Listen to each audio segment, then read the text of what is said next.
El tercer templo es el pueblo del tercer milenio, un tabernáculo de David vivo y respirando, restaurado y manifestando la presencia y gloria de Dios, sin velo de la carne que esconda al Cristo que vive en nosotros, desde la zarza ardiendo a una tienda en el desierto, al templo de Salomón, primer templo, y de este a Jesús, segundo templo.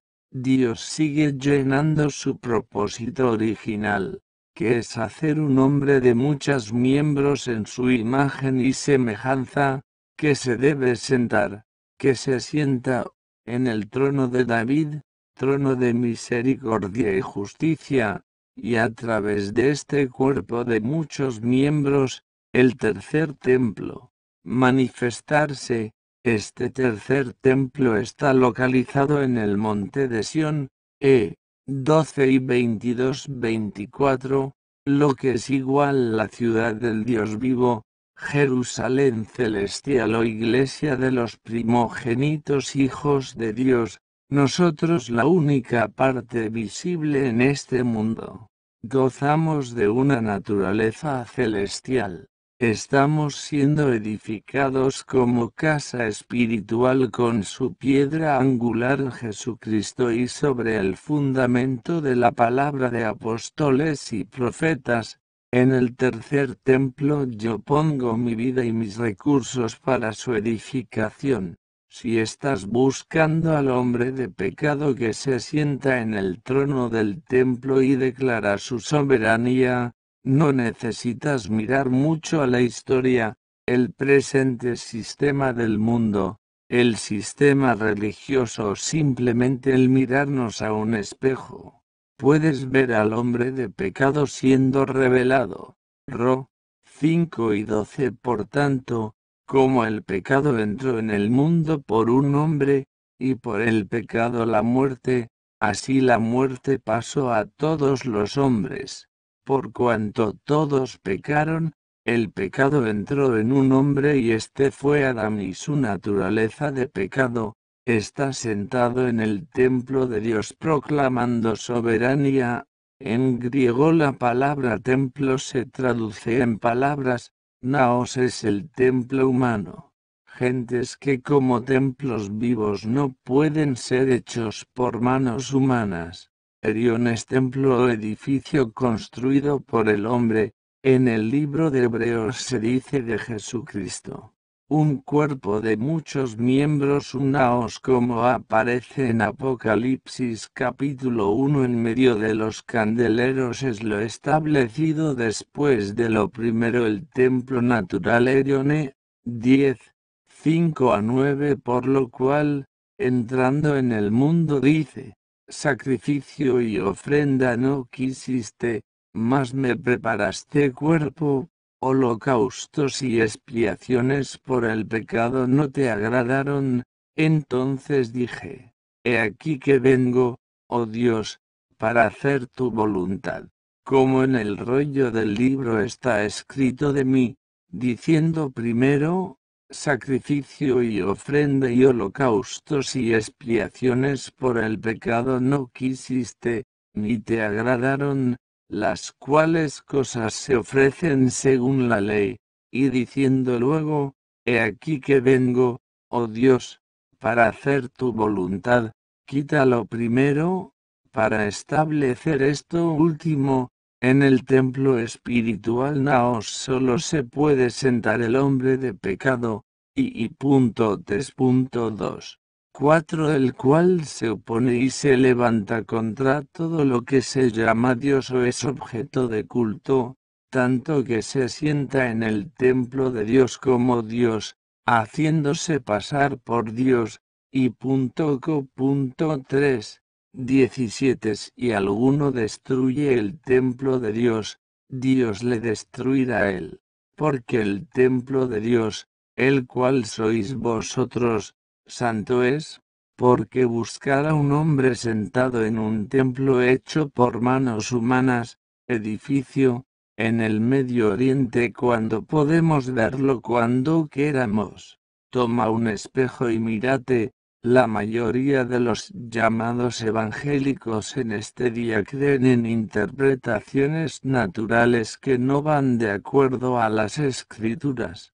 Esta teología natural y dispensacional ha sido resultado de grandes mentiras surgidas desde el tiempo de la Reforma, por medio de los correspondientes instrumentos humanos, que tenían que detener el avance de los protestantes, los cuales estaban abiertamente convencidos que el Papa era la máxima expresión individual de la personificación del Anticristo y de la Iglesia romana.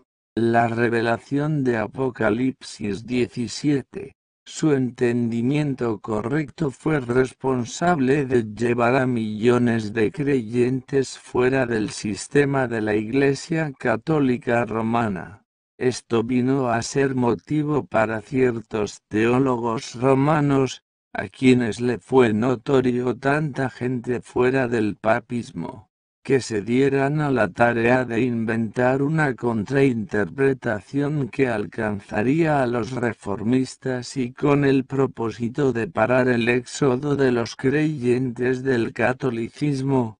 La solución tomada por estos fue hacer ver el cumplimiento de la revelación, del libro de Apocalipsis, espiritual e históricamente para el final de los tiempos.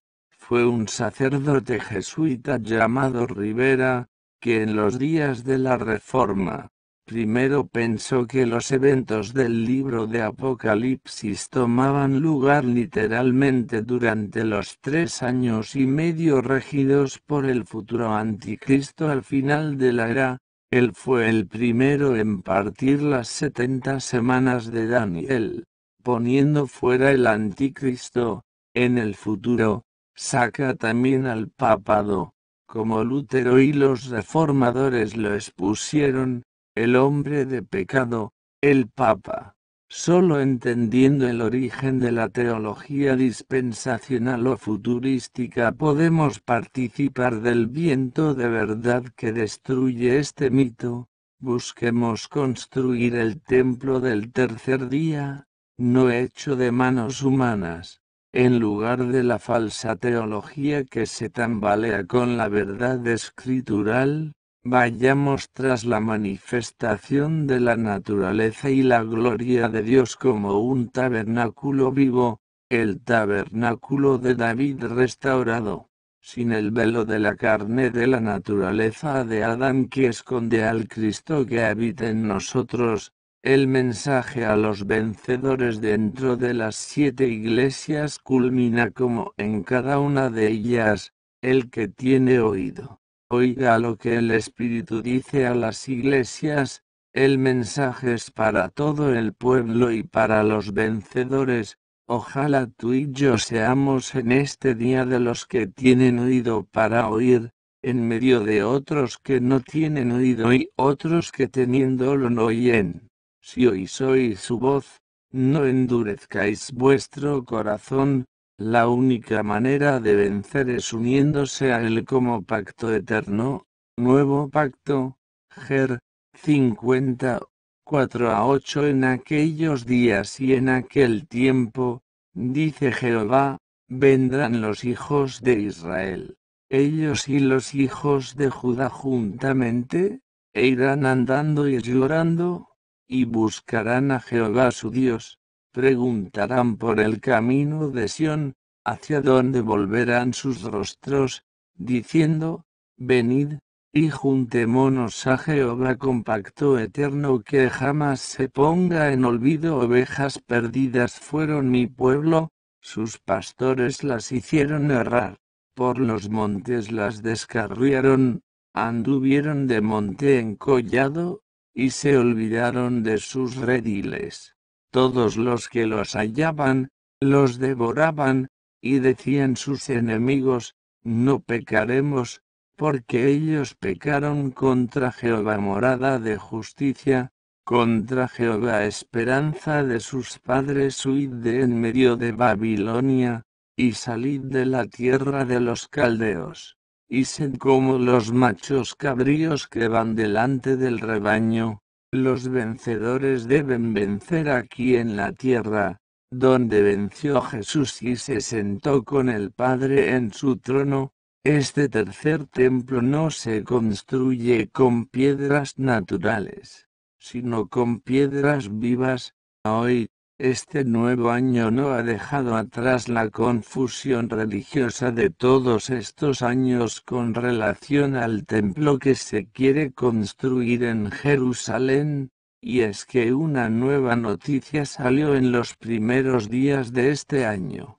La mezquita ubicada en el lugar del antiguo templo de Salomón, no es problema para la construcción del nuevo templo de los judíos, porque está ubicada en lo que serían los atrios y la profecía de Apocalipsis dice, no midas los atrios, porque son dados los gentiles, dejémonos enseñar por nuestro Dios, no endurezcamos el corazón si oímos hoy su voz. Gracias por tu tiempo, Pablo Aguiar.